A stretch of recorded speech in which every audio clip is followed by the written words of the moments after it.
We've used the MakerBot METHOD X to print a number of parts for our rover project. METHOD X is really nice because it has very dimensionally tolerance parts right off the get-go. I'm Dr. Benny G. Lewis. I am an LM Associate Fellow at the Advanced Technology Center of Lockheed Martin Space. Lockheed Martin is an aerospace and defense company. METHOD X allows me to do less on the analysis side and more on the test side. My name's Aaron Christian. I'm a senior mechanical research engineer at Lockheed Martin Space. This is a LiDAR mount. We use it for a lot of our autonomy projects. So the base for this was printed on the MakerBot METHOD X. Dissolvable support material allows us to print single parts like this.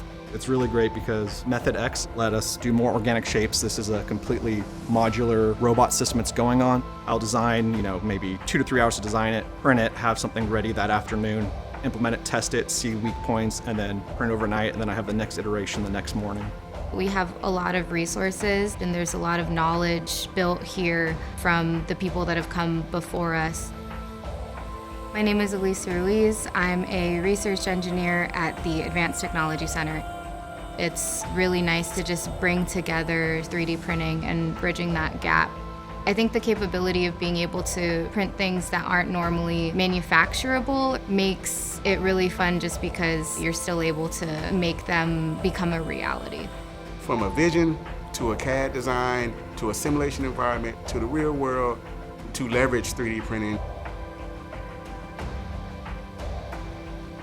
We're way beyond outside the box. The box doesn't exist no more.